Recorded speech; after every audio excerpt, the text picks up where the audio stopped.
Hello everyone, कैसे हैं आप सभी। आज की इस वीडियो में हम क्लास 10 साइंस के third chapter metals and non metals का एनसीईआरटी एग्जाम्पल करेंगे, जिसमें आज हम स्टार्ट करेंगे क्वेश्चन नंबर 11 से। इसके पहले वाले पार्ट में हमने question number 1 to question number 10 काफ़ी डिटेल में अच्छी तरीके से समझा है। इसी तरीके से हम आज की इस वीडियो में स्टार्ट करेंगे क्वेश्चन नंबर 11 से। आई बात समझ में? तो चलिए स्टार्ट करते हैं। क्वेश्चन नंबर 11 हमारा, विच of the following metal exist in their native state in nature. हमसे पूछा गया कि इनमें जो मेटल दिए गए हमें, इनमें से कौन सा है कि ये इसी फॉर्म में नेचर में एग्जिस्ट करता है। नेटिव स्टेट मतलब समझ रहे हैं, जैसे एग्जांपल लें O2 का, CO2 का। इनकी नेटिव स्टेट क्या होती है? ऑक्सीजन का डाई एटॉमिक होना, CO2 होना, इस फॉर्म में ही वो एटमॉस्फेयर में एग्जिस्ट करते हैं। क्या कार्बन के फॉर्म में एयर में मौजूद हो जाए तो आंसर होगा नहीं। वो ऑक्साइड की एक ऑक्सीजन के साथ एक ऑक्साइड बना लेता है, जिसको हम बोलते हैं कार्बन डाइऑक्साइड, और ये इसकी क्या होती है? नेटिव स्टेट होती है। तो हमसे पूछा गया है कि कौन सा ऐसा मेटल है जो इसी फॉर्म में एग्जिस्ट करता है इन नेचर। तो देखिए, जो कॉपर है ये हमारा, ये क्या होता है? ज़्यादा रिएक्टिव होता है, जिसकी वजह से ये किसी भी कंपोनेंट से रिएक्ट करके क्या बना लेता है? कोई कंपाउंड बना लेता है, और ये इसकी नेटिव स्टेट नहीं होती है। रीज़न ये है कि ये ज़्यादा रिएक्टिव होते हैं। बात करें अगर हम किसकी? गोल्ड की, तो ये जो गोल्ड होता है हमारा, ये लीस्ट रिएक्टिव होता है, आप लोग जानते हैं।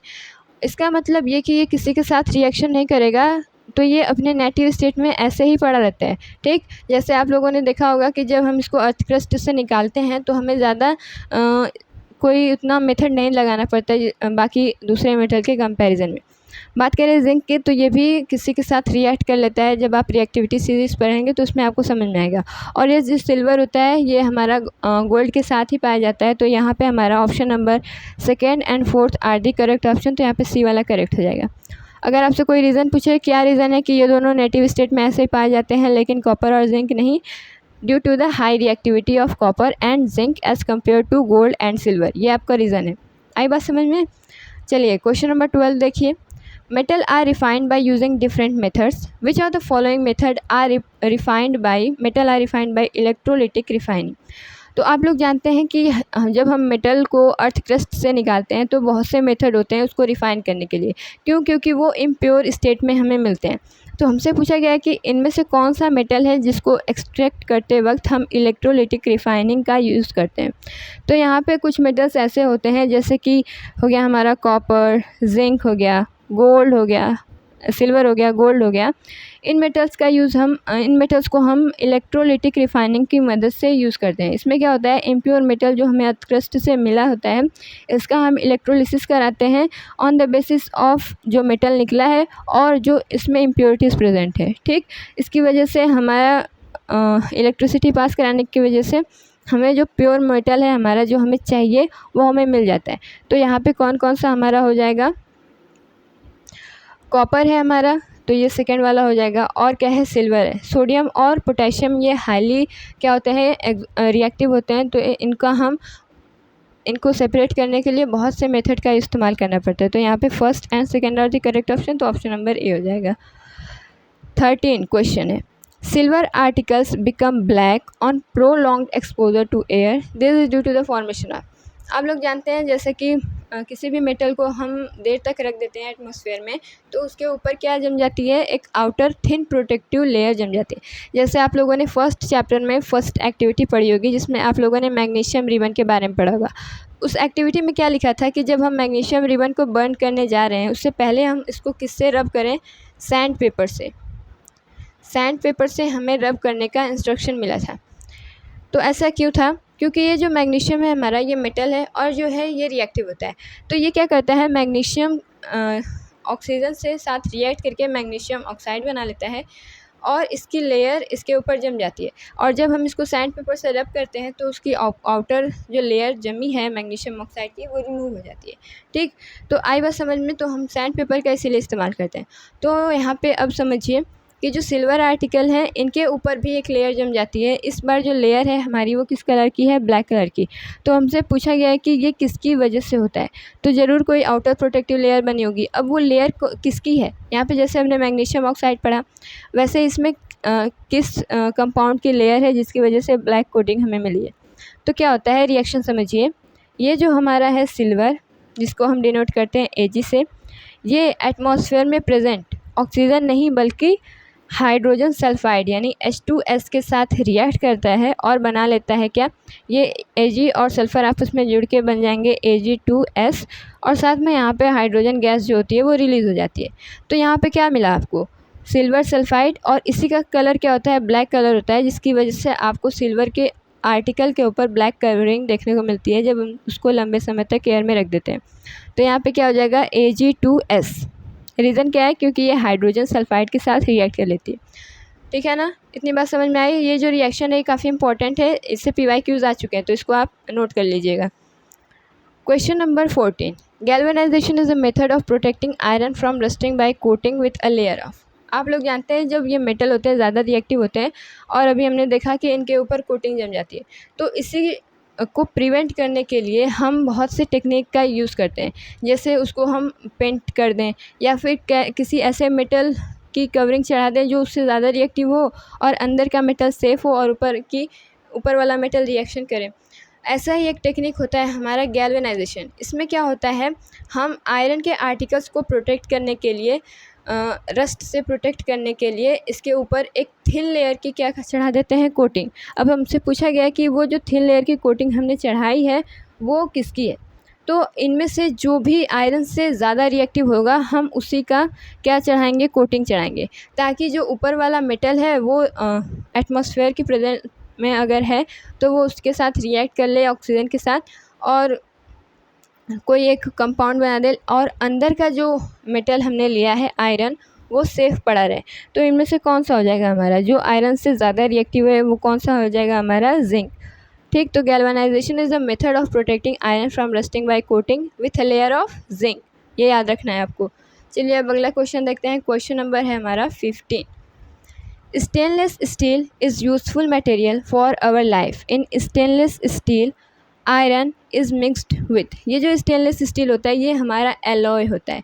एलॉय किसको हम बोलते हैं, मेटल या फिर मेटल नॉन मेटल के होमोजीनस मिक्सचर को क्या बोला जाता है, एलॉय। तो ये जो स्टेनलेस स्टील है हमारा ये भी एलॉय है। किसका है, इसमें पाया जाता है आयरन। साथ में कौन से दो और मेटल्स हैं जो इसमें पाए जाते हैं वो हमसे पूछा गया है। तो यहाँ पे क्या होता है, आयरन के साथ किसका इस्तेमाल करते हैं, क्रोमियम और निकल का। तो हम लिखेंगे यहाँ पे क्रोमियम, जिसको हम डिनोट करते हैं Cr से, प्लस में यहाँ पे क्या हो जाएगा हमारा निकल। अब इसकी कंपोजिशन भी समझ लीजिए। ये जो आयरन होता है वो नियर अप्रॉक्सीमेटली 74% होता है, अप्रॉक्सीमेटली। ठीक, अब वही बात करें अगर हम क्रोमियम की तो ये होता है 18% के आसपास, और बचा क्या इतना, ये होगा निकल हमारा 8% के आसपास। साथ में एक चीज़ आपको याद रखनी है, यहाँ पे एक और नॉन मेटल भी मिलाया जाता है जो होता है हमारा कार्बन। ये काफ़ी लेस क्वांटिटी में होता है लेकिन ये भी स्टेनलेस स्टील में प्रेजेंट होता है। ठीक, तो ये जो एलॉय है ये किसका एलॉय है हमारा, इसमें जो जो मिले हमारा आयरन है, क्रोमियम है, निकल है, कार्बन है, ये मिलकर एक एलॉय बनाते हैं जो कि होता है हमारा स्टेनलेस स्टील। तो यहाँ पे कौन कौन सा हो जाएगा हमारा, निकल एंड क्रोमियम। तो ये हमारा option number A is the correct option. इतनी बातें समझ में आई। चलिए आगे बढ़ते हैं। अगला क्वेश्चन देखते हैं हम। Question number 16, if copper is kept open in air it slowly loses it's shiny brown surface. ये जो कॉपर होता है किस कलर का होता है, ब्राउन कलर का। तो ये क्या होता है, जब आप इसको भी एटमॉस्फेयर में रख देते हैं ओपन एयर में तो ये अपना शाइनिंग अपीयरेंस क्या है, खो देता है, लूज़ कर देता है। And gets a green coating, और इसके ऊपर इस बार कौन सी कोटिंग आई है, ग्रीन। तो ये कलर भी आपको ध्यान रखना है। सिल्वर के केस में क्या आई थी, ब्लैक कोटिंग आई थी। कॉपर के केस में क्या आ रही है, ग्रीन कोटिंग। तो ये कलर आपको ध्यान रखना है, ठीक है ना। It is due to the formation of, अब इसमें भी हमसे वही सेम क्वेश्चन पूछा गया है कि ये किस कंपाउंड की बनने की वजह से होता है। तो यहाँ पे आपको रिएक्शन समझना पड़ेगा। देखिए ये कॉपर है हमारा, ये एटमॉस्फेयर में प्रेजेंट कई सारी चीज़ों से रिएक्ट करता है, जैसे हमारा हो गया oxygen gas O2, carbon dioxide के साथ भी रिएक्ट कर लेता है, और साथ में इसको मॉइस्चर भी चाहिए होता है जो कि देता है हमें H2O। अब ये इन सब से रिएक्ट करके बनाता है क्या, कॉपर कार्बोनेट, साथ में यहाँ पे कॉपर हाइड्रोक्साइड। ठीक, ये एक ही कंपाउंड है और इसको हम क्या बोलते हैं, बेसिक कॉपर कार्बोनेट। और इसी की वजह से क्या आती है हमारी, ग्रीन कोटिंग आती है। आई बात समझ में। तो ये दोनों एक ही कंपाउंड है। यहाँ पे जो मेटेलिक हाइड्रोक्साइड है तो आप जानते हैं कि ये क्या होते हैं, बेसिक इन नेचर होते हैं, इसी वजह से बोला गया इसको बेसिक कॉपर कार्बोनेट। तो यहाँ पे हम कौन सा लिखेंगे, यहाँ पे हमारा option number B is the correct option. यहाँ पे क्या है, कॉपर कार्बोनेट है। ठीक, हाँ जानते हैं हम कि ये जो कॉपर कार्बोनेट है ये बेसिक इन नेचर होगा। ठीक, तो आपको ये फार्मूला याद रखना है, CuCO3 कॉपर कार्बोनेट। और कॉपर के ऊपर क्या कौन सी कोटिंग आती है, ग्रीन कोटिंग, ये भी आपको याद रखना है। और जो रियल कलर है कॉपर का वो क्या है, ब्राउन है। तो इतनी सारी बातें आपको ध्यान में रखनी है। आगे बढ़ते हैं, क्वेश्चन नंबर 17 पे बढ़ते हैं। Generally metal are solid in nature, ये जो मेटल्स होते हैं मोस्ट ऑफ द मेटल्स जो होते हैं सॉलिड होते हैं। और वहीं बात करें अगर हम नॉन मेटल की, तो जो most of the non metal होते हैं वो कैसे होते हैं, गैसियस इन नेचर होते हैं। क्वेश्चन क्या पूछा गया है कि विच of the following metal is found in liquid state at room temperature. तो ये जो है इसका एक्सेप्शन है क्या, कि सभी मेटल्स जो हैं किस फॉर्म में मिलेंगे आपको, सॉलिड फॉर्म में मिलेंगे। लेकिन एक ऐसा मेटल है जो कि एक्सेप्शन है हमारा इस प्रॉपर्टी का, mercury.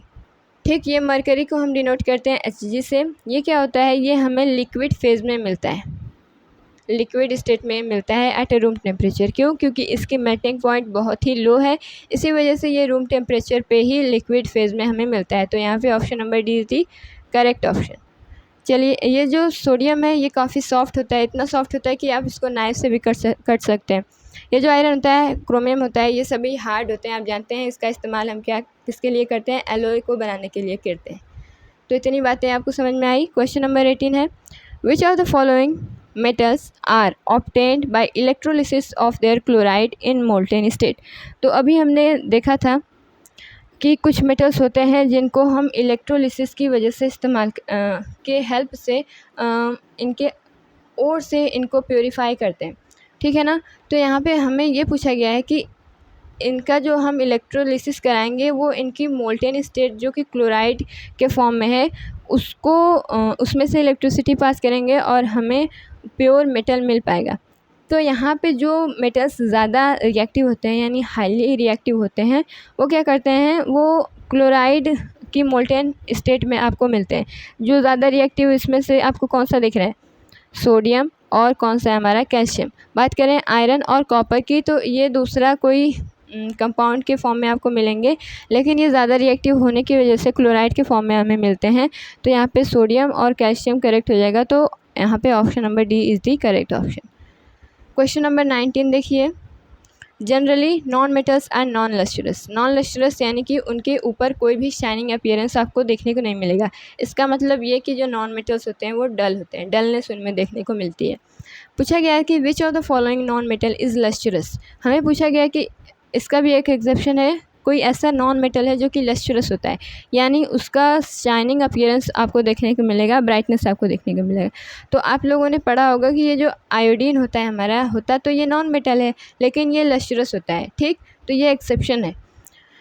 Question number 20, which of the following 4 metals would be displaced from the solution of its salt by the other 3 metals। यहाँ पे आप देख रहे हैं कि आपको 4 मेटल्स दिए गए। अब आपको बताना है कि इनमें से ऐसा कौन सा मेटल है जिसको बाकी के तीनों डिस्प्लेस कर देंगे उसी के साल्ट में से, यानी कि ये डिस्प्लेसमेंट रिएक्शन शो करेंगे। तो यहाँ पे जो मेटल्स इससे ज़्यादा रिएक्टिव होंगे वही लेस वाले को रिप्लेस कर सकते हैं। तो आप देख रहे हैं कि इनमें से सबसे लेस रिएक्टिव कौन है हमारा, कौन है, सिल्वर है, सबसे नीचे पाया जाता है रिएक्टिविटी सीरीज़ में। तो ये क्या होगा, जो सिल्वर होगा, ये जो सिल्वर होगा अगर ये किसी भी अपने साल्ट में प्रेजेंट है और उसका आप रिएक्शन कराएंगे इनमें से किसी भी साल्ट से, जैसे मैग्नीशियम सल्फेट ले लीजिए, जिंक सल्फेट ले लीजिए, कॉपर सल्फेट CuSO4 ले लीजिए, तो इनसे जब आप रिएक्शन कराएंगे तो ये इसी के साल्ट में से सिल्वर को डिस्प्लेस करके अपना एक नया सॉल्ट बना लेंगे। ठीक है ना। तो इसका मतलब ये कि हमारा जिसकी बात कर जा रही थी वो है क्या, सिल्वर। रीज़न आपको यही बताना है कि बाकी के तीनों क्या हैं, ज़्यादा रिएक्टिव हैं, इसी वजह से ये लेस रिएक्टिव वालों को डिस्प्लेस कर देंगे और हमें डिस्प्लेसमेंट रिएक्शन देखने को मिलेगा। जैसे आप लोगों ने एक सेकेंड चैप्टर में क्या पढ़ा होगा, एग्जाम्पल पढ़ा होगा आयरन और कॉपर सल्फेट के बीच में।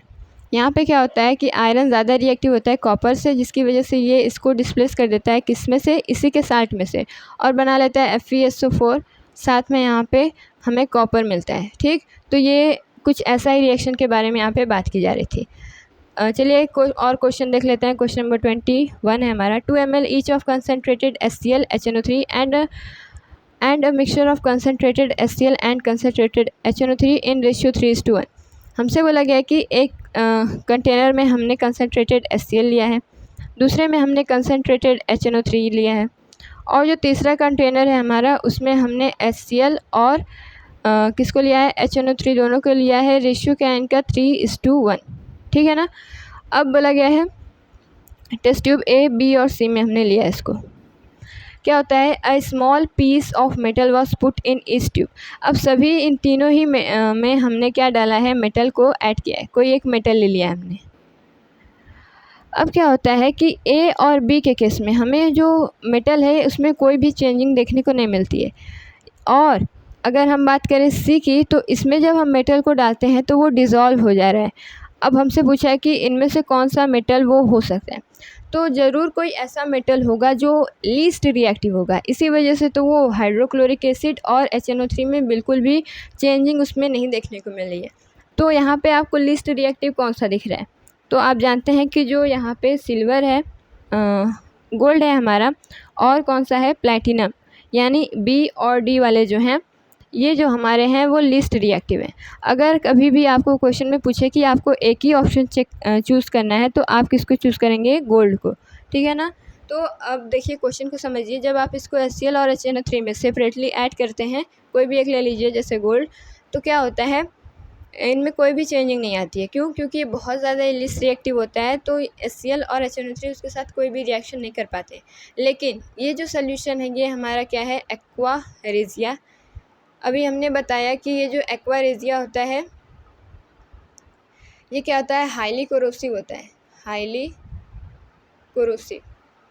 कोरोसिव होने का मतलब ये कि इसमें जब ये मेटल आएगा तो उसको पूरी तरीके से डिज़ोल्व कर लेगा।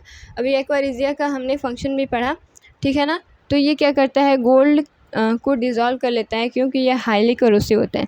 तो यही हमसे पूछा गया था कि क्या कौन सा ऐसा मेटल है जो इन दोनों स्ट्रॉन्ग एसिड, ये भी तो स्ट्रॉन्ग एसिड हैं, इनमें कोई रिएक्शन नहीं दिखा रहा है, लेकिन इस वाले में जिसमें हमने एक फिक्स्ड कंपोजिशन में इसको ऐड किया गया है उसमें दिखा रहा है। तो यही रीज़न है कि ये जो बना है ये इन दोनों से हाईली कोरोसिव है, इसी वजह से ये रिएक्शन दिखा रहा है।